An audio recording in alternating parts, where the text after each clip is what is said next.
الحمد للہ رب العالمین، الصلاۃ والسلام علی سید الانبیاء والمرسلین، اما بعد۔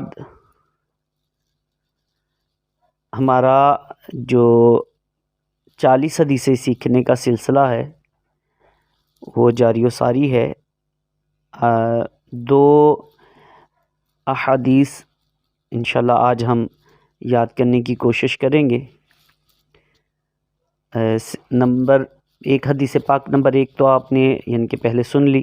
حدیث پاک نمبر 2 سیدنا ابو ہریرہ رضی اللہ تعالی عنہ سے روایت ہے کہ نور کے پیکر تمام نبیوں کے سرور صلی اللہ تعالی علیہ وآلہ وسلم نے ارشاد فرمایا صلو علی صلی اللہ علیکم، فرمایا مجھ پر درود پاک پڑھو، اللہ پاک تم پر رحمت بھیجے گا۔ الکامل فی ضعفاء الرجال، حدیث پاک نمبر 1141، جلد 5، صفحہ نمبر 505۔ تو صلاۃً کے معنی ہیں رحمت یا طلب رحمت۔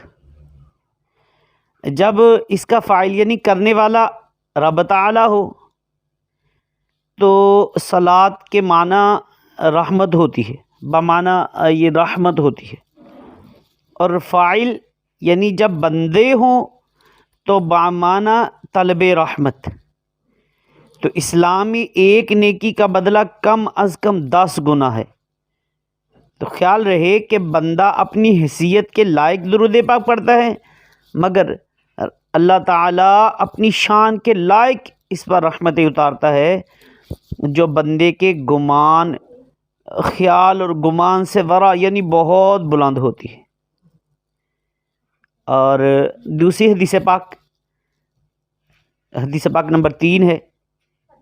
تو سرکار دو عالم صلی اللہ تعالی علیہ وآلہ وسلم کا یہ ارشاد پاک بھی درود پاک کے متعلق ہے۔ سیدنا ابو ہریرہ رضی اللہ تعالی عنہ سے مروی ہے، نبی پاک صاحب لولاک صلی اللہ تعالی علیہ وآلہ وسلم کا فرمان مشک بار ہے، من صلی علی واحدۃ صلی اللہ علیہ 10 صلاوات وحطت عنہ 10 خطیات ورفعت لہ 10 درجات، یعنی جس نے مجھ پر ایک بار درود پاک پڑھا اللہ تعالیٰ اس پر 10 رحمتیں بھیجتا ہے، اور اس کے 10 گناہ معاف کیے جائیں گے، اور اس کے 10 درجے بلند کیے جائیں گے۔